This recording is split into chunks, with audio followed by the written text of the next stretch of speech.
Hello viewer, welcome back to my channel Madhu AIIMS Bhopal में आपका स्वागत है। और आज का वीडियो मैं इम्पोर्टेंट टॉपिक्स आपकी क्विज पे बनने वाला है। तो इस वीडियो को स्टार्ट करने से पहले मैं एक कुछ आप लोगों को दिखाना चाहती हूँ, कुछ मोटिवेशन एज ए लाइन जो मैं अपनी प्रिपरेशन टाइप में मेरे मोबाइल का डिस्प्ले का पिक्चर हुआ करता था। मैं दिखाना चाहती हूँ मैं क्या उसको डिस्प्ले करती थी, जो बहुत ही मुझे मोटिवेट करता था पढ़ने के लिए। हो सकता है वो आपके लिए भी मोटिवेट करे। तो आप देख सकते हैं यहाँ पे यही मेरा मोबाइल के डिस्प्ले का पिक्चर हुआ करता था, जहाँ पे इसमें है कि अपने कार्य में इस तरह लग जाओ कि सफलता के अलावा कुछ भी मंजूर ना हो। अगर आप इस लाइन का मतलब मेरे लिए हुआ करता था कि अपना जो भी काम है, मतलब कि हमें एग्ज़ाम में सिलेक्शन लेना है, एग्ज़ाम को क्रैक करना है या फिर पढ़ना है, तो अपने कार्य में इस तरह लग जाओ कि सफलता के अलावा कुछ भी मंजूर ना हो। मतलब कि अपने कार्य को इतने बेहतर तरीके से करना है, इतनी बेहतरीन तरीके से करना है कि आपका एग्ज़ाम क्रैक हो जाए। इसका मतलब यही है। तो आप अगर अच्छी तरह से पढ़ाई करते हैं और जो मैंने बताया था एनसीईआरटी बायोलॉजी की पूरी आनी चाहिए, और केमिस्ट्री में इनऑर्गेनिक ऑर्गेनिक टोटली पूरी केमिस्ट्री की जो एनसीईआरटी है 11वीं 12वीं की उससे आती है। तो आपको एनसीईआरटी पे फोकस करना है। और आज का जो टॉपिक है इस पर हम लोग इम्पोर्टेंट टॉपिक्स आप फिजिक्स की बात करेंगे, क्योंकि बहुत सारे बच्चे बोल रहे थे कि मैम बता दीजिए फिजिक्स में मतलब कुछ इम्पोर्टेंट पॉइंट्स, क्योंकि ये पेपर ऑनलाइन होता है तो आइडियाज़ नहीं लग पाते हैं बच्चों को। तो इसलिए मैं इम्पोर्टेंट टॉपिक्स ऑफ फिजिक्स बताने वाली हूँ। और 30 नंबर ऑफ क्वेश्चंस रहेगा फिजिक्स का, 30 नंबर, जिसमें कि लगभग 15 क्वेश्चन फार्मूला बेस्ड रहते हैं, लगभग 15 क्वेश्चन। तो आपको जो भी फिजिक्स के फार्मूले हैं इंपॉर्टेंट्स, वो सबको आपको एकदम याद होने चाहिए कि जैसे ही आपके पास उससे रिलेटेड क्वेश्चंस दिखे तुरंत आपको फार्मूला आपके दिमाग में आ जाना चाहिए। तो आप formula based question at least 10 to 15 यानी कि 10 से 15 क्वेश्चंस आप कर सकते हैं वहाँ से। और 5 क्वेश्चंस उसके आगे जाएंगे तो थोड़ा सा सोचना पड़ता है कि इसमें कौन सा फार्मूला लगेगा, कैसे, थोड़ा सा कोरिलेशन टाइप से रहते हैं। और जो आगे जो 20 क्वेश्चन हो गए हैं पूरे, और आगे जो 10 क्वेश्चन बचते हैं उसमें क्या रहता है कि 5 क्वेश्चन और आगे कर लीजिए। उसमें 5 क्वेश्चन और क्या रहता है कि दो कंसेप्ट को कंबाइन करके कब के क्वेश्चंस रहते हैं। तो लगभग 5 क्वेश्चंस ऐसे रहते हैं, दो कंसेप्ट में फिजिक्स को कंबाइन कर दिया फिर उससे क्वेश्चंस बना लिए। और 5 क्वेश्चंस आपके थ्योरेटिकल पार्ट से लगभग रहते हैं। तो और इसमें जो 30 क्वेश्चन है फिजिक्स के, इसमें आपको लगभग 22 23 आपके क्वेश्चंस ऐसे MCQ वाले रहेंगे, 4 ऑप्शन वाले क्वेश्चन जो होते हैं। और उसके बाद से आपको लगभग 5 to 8 question assertion reason type से क्वेश्चन रहते हैं। अभी जो आजकल नीट में एसेंसर रीजन का आता है, क्योंकि अभी एम्स भी कंबाइन हो गया, एम्स की जो सीटें MBBS की, तो उसी टाइप के एसर्शन रीजन वाले क्वेश्चंस इस एग्जाम में भी रहते हैं। देखिए, फिजिक्स के लिए मैं बहुत ही इंपॉर्टेंट बात बताने वाली हूँ। देखिए, अगर आप एक ही क्वेश्चंस को 4 बार करते हैं, डिफरेंट तरह के क्वेश्चंस करने से तो ज़्यादा अच्छा है कि एक क्वेश्चंस को 4 बार करें, वो आपको ज़्यादा बेनिफिट करेगा। और फिजिक्स में आपको सारे फार्मूले याद होना चाहिए, बिल्कुल जुबानी।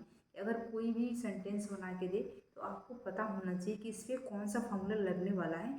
तो आपको अच्छी तरह से सारे फार्मूले याद रहेंगे तो आप उसका एप्लीकेशन लगा लेंगे और उसको अप्लाई कर सकते हैं। तो फिजिक्स में सबसे अच्छा तरीका है कि आपको सारे चैप्टर्स का फार्मूला याद होना चाहिए।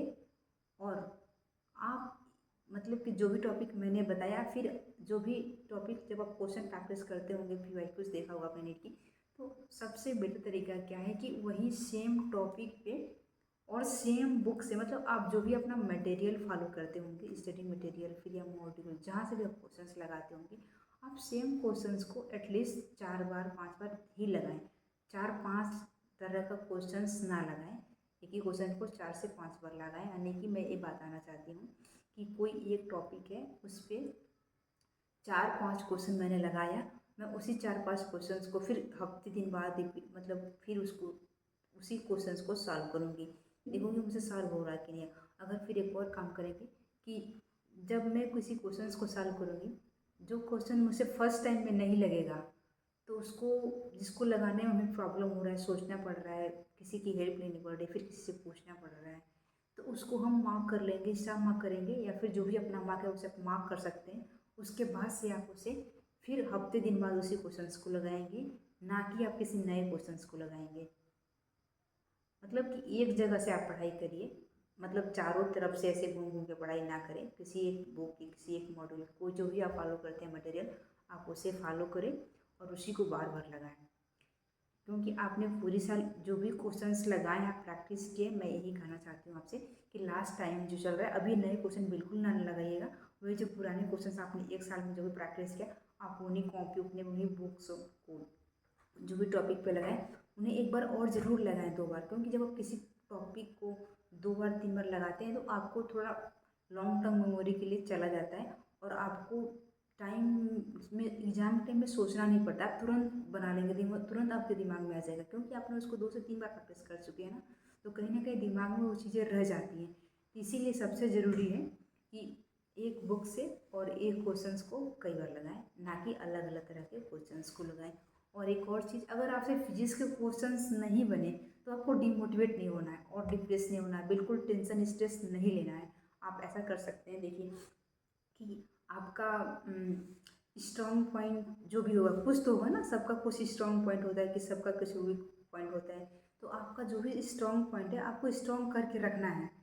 यानी कि केमिस्ट्री आपकी अच्छी है तो आप केमिस्ट्री को स्ट्रॉन्ग करके रखिए। अगर आपकी बायो अच्छी है तो बायो को स्ट्रॉन्ग करके रखिए। और जो आपके वीक पॉइंट्स हैं, यानी कि फिजिक्स, तो आप उस पर काम करेंगे, स्ट्रॉन्ग पॉइंट को मेंटेन करके रखेंगे। और वीक पॉइंट्स जो भी हमारा फिजिक्स के क्वेश्चन हमसे नहीं बनते, तो हम उस पर काम करेंगे, मेहनत करेंगे, और फिजिक्स के क्वेश्चन एटलीस्ट 20 से 25 क्वेश्चंस बनाएंगे एग्जाम में हम। तो इस तरह से आपको काम करना है, और तरीका मैंने आपको बता दिया है कि आपको सारे फार्मूले याद होना चाहिए। और जो जो फार्मूले तो सारे आपको याद होना चाहिए, और जो जो मैंने अभी टॉपिक बताऊंगी मैं आपको, वो सारे टॉपिक पे आप क्वेश्चन प्रैक्टिस कर लीजिएगा, और उन्हीं क्वेश्चंस को आप 3 से 4 से 5 बार लगाएं। और इतना जरूर मानती हूँ मैं कि आपने पूरे साल में कुछ ना कुछ तो क्वेश्चन लगाया होगा, आप वही क्वेश्चन को फिर अभी सॉल्व करिए। नए क्वेश्चन पे बिल्कुल मत जाइए, नए क्वेश्चन को बिल्कुल आप सॉल्व मत करिए, क्योंकि उसमें आपका लॉस होगा।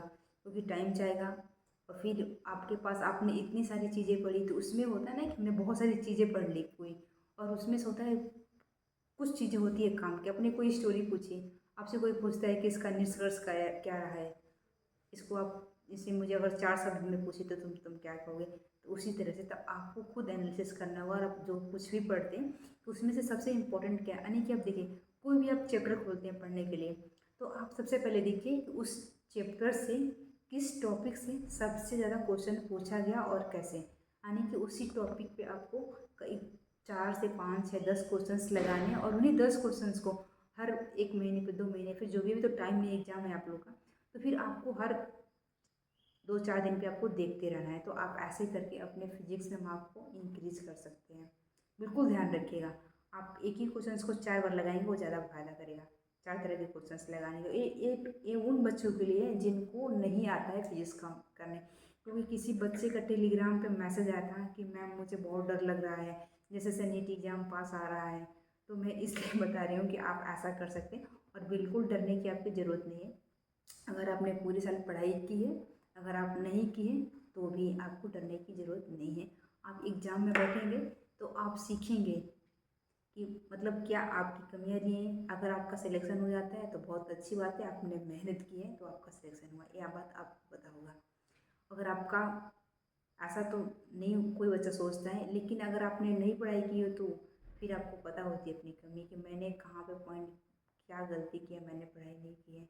और पढ़ने के लिए अभी इस टाइम पे आप पूरी जान लगा के पढ़िए, क्योंकि आपके एग्ज़ाम्स को 1.5 महीने लगभग बचे हुए हैं, ज़्यादा टाइम भी नहीं है। तो आपके पास बस 3-4 काम होने चाहिए, खाना पीना सोना और पढ़ना। इसके अलावा आपके पास कोई और काम नहीं होना चाहिए। आपके पास जो भी डिस्ट्रैक्शंस है, मोबाइल फ़ोन या फिर जो भी फ्रेंड सर्किल वगैरह, आप ये सब कुछ बंद कर दीजिए। ये बस फोकस करिए अपने पढ़ाई पे, क्योंकि अभी पढ़ाई ही सबसे ज़्यादा इम्पोर्टेंट है, क्योंकि आपका एग्ज़ाम है। तो अभी आप जितना जहाँ से भी समय बचा सकते हैं, समय बचा करके अपने पढ़ाई पर लगाइए, और जो जो आपको वीक पॉइंट्स है उस पर आप काम करिए। तो श्योरिटी के साथ मैं कहती हूँ आपका सिलेक्शन हो जाएगा। बिल्कुल स्ट्रेस लेने की ज़रूरत नहीं है।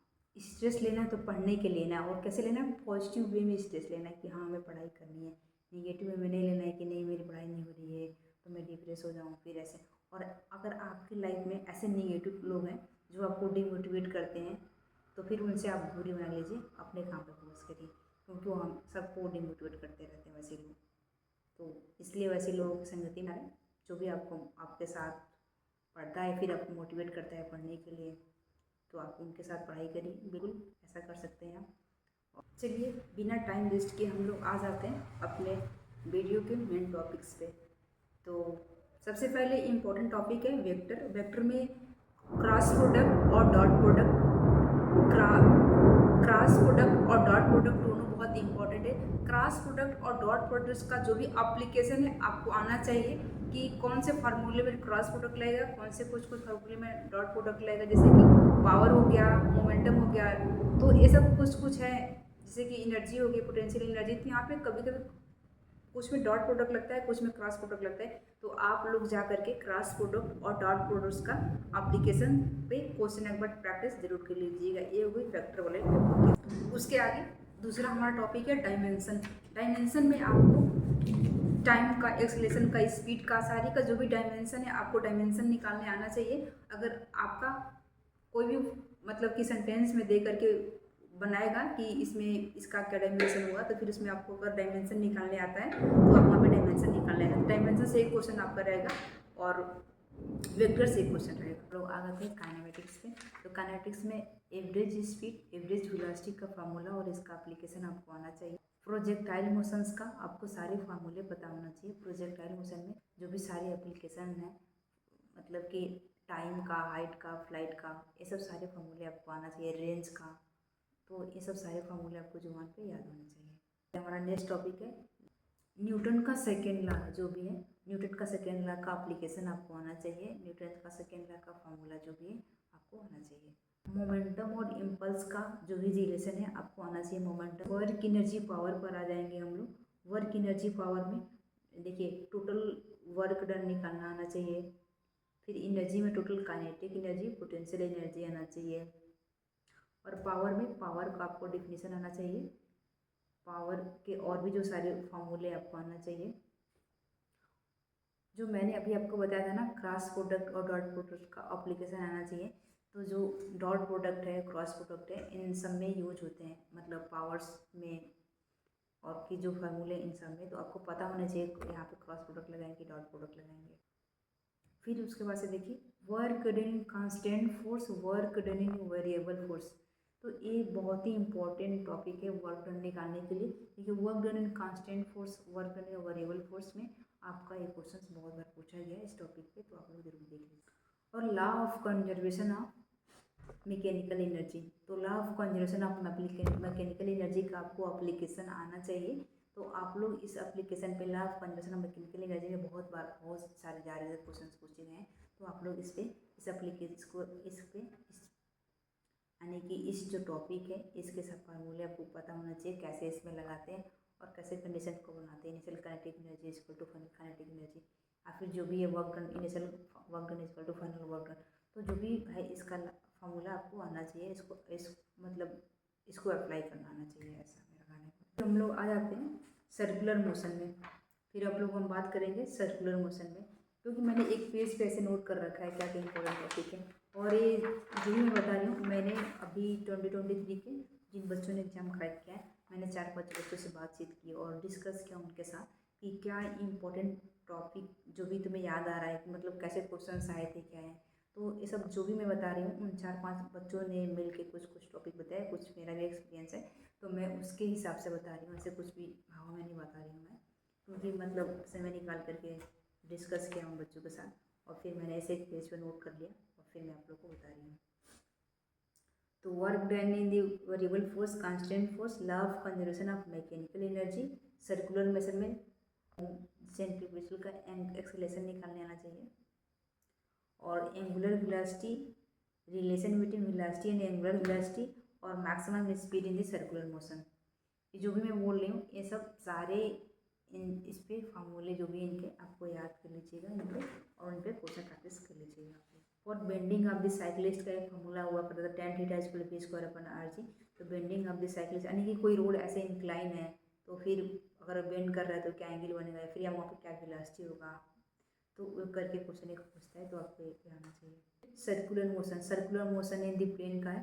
एक होता है कि जब किसी पार्टिकल को सर्कुलर मोशन में रोटेट कर रहे हैं तो अपनी वो पाथ को कब छोड़ देगा, वो उसकी स्पीड क्या रहेगी, कि वो ऑसिलेट करेगा या फिर अपने पाथ में बना रहेगा। ऐसे करके 3 कंडीशन बनते हैं। इस थ्योरेटिकल क्वेश्चन यहाँ से आते हैं।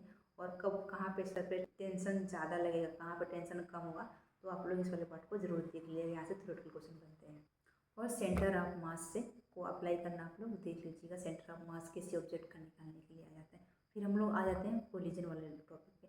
जो कोलिजन है, इसे कोलिजन बहुत ही इंपॉर्टेंट है, क्योंकि इसे थ्योरेटिकल क्वेश्चन आते हैं। थ्योरेटिकल क्वेश्चन आए हुए हैं सारे एग्जाम में, और एग्जाम में आए भी था, कुछ नहीं बताया। तो इलास्टिक कोलिजन, इनइलास्टिक कोलिजन और परफेक्टली इलास्टिक कोलिजन। ये जो 3 कंडीशन है, आपको इन सारी कंडीशंस में कब किसकी क्या वैल्यू होती है ई की, आपको पता होना चाहिए। डिस्ट्रीब्यूशन कांस्टेंट की वैल्यू पता होना चाहिए आपको। और इस थ्योरेटिकल क्वेश्चन है, बहुत इंपॉर्टेंट है, तो आप लोग एक बार देख लीजिएगा इसे। फिर हम आ जाते हैं रोटेशनल मोशन में। Rotational motion moment of inertia. Moment of inertia अगर रोटेशनल मोशन का सबसे इम्पोर्टेंट पार्ट है। आपको मोमेंट ऑफ इनर्शिया पे क्वेश्चन आते हैं, इसका एप्लीकेशन निकालना ऑफ इनर्शिया का आपसे पूछा जा सकता है। इसमें फिर आएंगे parallel axis theorem. Parallel axis theorem का जो भी एप्लीकेशन है आपको आना चाहिए। उसके बाद से अगर ऐसे पूछ देता है कि अगर कोई ऑब्जेक्ट है तो उसका टार्क क्या होगा, मतलब कोई भी पॉइंट उसमें पूछ देगा, पॉइंट ए पे बी पे, मतलब एंड में पूछ सकता है, मिड में पूछ सकता है, कोई रोड ऐसा करके, तो आपको टार्क निकालने आना चाहिए। टार्क पे क्वेश्चन आता है। और एंगुलर मोमेंटम का फार्मूला आप जरूर याद रखा करें, क्योंकि एंगुलर मोमेंटम से एक क्वेश्चन आता है फार्मूला बेस्ड। और कंजर्वेशन ऑफ एंगुलर मोमेंटम आपको आना चाहिए। Initial angular momentum equal to final angular momentum पर आप क्वेश्चन प्रैक्टिस कर लीजिएगा, ये बहुत ही इंपॉर्टेंट है। तो उसके बाद से हम लोग वर्क डन बाय टार्क आपको आना चाहिए। और kinetic energy in the rolling motion में आना चाहिए। Transitional kinetic energy, total kinetic energy और काइनेटिक एनर्जी जो है, इसमें रेशियो कभी पूछता है, तो आपको पता होना चाहिए। कभी रिंग का, डिस्क का ऐसे दे करके पूछ लेता है। और एक और क्वेश्चन आता है कि अगर किसी मतलब ऐसे करके दे देगा, 2-3 ऑब्जेक्ट है, उनको हम किसी हाइट से ऐसे ड्रॉप कर रहे हैं, तो सबसे पहले कौन ऑब्जेक्ट पहुंचेगा, या फिर ऐसे पूछ देता है कि कितना टाइम लगेगा। तो आपको अगर आपको रेशियो याद है, तो आपको अगर एंगुलर मोमेंटम याद है, डिस्क का, रिंग का, तो आप आसानी से क्वेश्चन बना ले जाते हैं। तो इस जो भी कंसेप्ट मैं बता रही हूँ, इस पर आप क्वेश्चन प्रैक्टिस कर लीजिएगा। फिर इसको देखें ग्रेविटेशन। फिर उसके बाद हम ग्रेविटेशन वाले टॉपिक पर आ जाएंगे। ग्रेविटेशन वाले लेसन में सबसे इम्पोर्टेंट टॉपिक है gravitation due to acceleration. Gravitation due to acceleration का जो फार्मूला है आपको आना चाहिए। अगर किसी हाइट पर जाते हैं तो एक्सेलेरेशन क्या होगा, किसी डेप्थ पे जाते हैं तो क्या होगा। केपलर और ग्रेविटेशन वाला जो लेसन है, इससे थ्योरेटिकल अगर पूछे कोई कौन सा आ सकता है, केपलर्स का लॉ। केपलर्स का फर्स्ट लॉ, केपलर्स का सेकेंड लॉ और केपलर्स का थर्ड लॉ, यानी कि केपलर्स का तीनों लॉ आपको पता होना चाहिए। और ग्रेविटेशनल पोटेंशियल एनर्जी आपको का फार्मूला आपको याद होना चाहिए, क्योंकि ग्रेविटेशन पोटेंशियल एनर्जी से कभी कभी पूछ देता है। ऑर्बिटल वेलोसिटी और इसके वेलोसिटी में रिलेशन आप लोग को याद होना चाहिए। ये कभी कभी formula based question theoretical type से पूछ देते हैं, फिर कोई वैल्यू दे करके पूछ देते हैं। आ जाते हैं प्रॉपर्टीज ऑफ मैटर और फ्लूइड वाले लेसन में। तो यहाँ पर हुक लॉ आपको पता होना चाहिए। Young modulus of the elasticity वाला जो टॉपिक है बहुत ही इंपॉर्टेंट है। यंग मॉडुलस ऑफ इलास्टिसिटी, ये हर एग्जाम में क्वेश्चन आता है, इसे क्वेश्चन आया हुआ था, तो आप लोग इस फार्मूला पे क्वेश्चन प्रैक्टिस कर लीजिएगा। अगर कोई ऐसे आता है कि कोई ऐसा रॉड है, उसमें कोई वेट लटका देते हैं, तो उस रॉड में कितना लेंथ इंक्रीज होगा, ऐसे अगर वो इलास्टिक लेंथ है तो ऐसे मतलब कितना लेंथ आएगा, तो इस तरह से करके उस पर क्वेश्चन आया हुआ था। बल्क मॉडुलस ऑफ इलास्टिसिटी का आपको फार्मूला पता होना चाहिए। रिलेशन बिटवीन द कंप्रेसिबिलिटी और बल्क मॉडुलस में रिलेशन जो भी है आपको पता होना चाहिए। और work done by the stretch wire आपको आना चाहिए, जो भी फार्मूला है वर्क डन का, तो आप लोग इस पर फार्मूला बेस्ड क्वेश्चन प्रैक्टिस कर लीजिए। इक्वेशन ऑफ कंटिन्यूटी से क्वेश्चन आता है। इक्वेशन ऑफ कंटिन्यूटी वाले टॉपिक जो है, इस पे आप लोग क्वेश्चन प्रैक्टिस कर लीजिएगा। और सरफेस टेंशन का जो भी डिफरेंट टाइप ऑफ फॉर्मूला का फॉर्म है आपको आना चाहिए सरफेस टेंशन से। एंगल ऑफ कांटेक्ट आपको आना चाहिए, इससे मतलब एंगल ऑफ जो कांटेक्ट है इसे थ्योरेटिकल क्वेश्चन आता है। तो एंगल ऑफ कांटेक्ट का जो भी सारे कंडीशन है, मतलब एंगल अगर ग्रेटर देन 19 होगा, लेस देन 19 होगा, इक्वल टू 180 होगा तो क्या कंडीशन होगा, तो आपको ये पता होना चाहिए। एंगल ऑफ कांटेक्ट आप लोग पढ़े। कैपिलरी राइज का जो फॉर्मूला है आपको आना चाहिए। कैपिलरी राइज वाला जो से क्वेश्चन आया हुआ है। काइनेटिक थ्योरी ऑफ गैस जो टॉपिक है, लेसन है, इसे रियल गैस का इक्वेशन के जो भी सारे वैल्यू पता होना चाहिए आपको। उसका फार्मूला अच्छे से आना चाहिए। फार्मूला में एक एक जो भी चीज़ें उसमें अप्लाई की गई हैं आपको पता होना चाहिए, कौन से किस चीज़ को डिनोट कर रहा है, यानी कि वॉल्यूम को, डेंसिटी को, जो भी डिनोट कर रहा है, फोर्स को, तो उससे कभी थ्योरेटिकल क्वेश्चन पूछ लेता है। बाद से हम लोग ऑसिलेशन वाले चैप्टर पर आ जाते हैं। ऑसिलेशन वाले चैप्टर से सबसे इम्पोर्टेंट टॉपिक है सीरीज और पैरेलल में स्प्रिंग का अरेंजमेंट पूछ लेता है कि अगर किसी स्प्रिंग को कॉम्बिनेशन ऑफ सीरीज में है तो फिर क्या होगा, अगर पैरेलल में उसका कॉम्बिनेशन है तो फोर्स का क्या वैल्यू होगा। वाले में जो भी एसएचएम होता है तो एसएचएम में एक्सेलेरेशन क्या होगा, वेलोसिटी क्या होगा, ये सब सारी चीज़ें आपको आना चाहिए।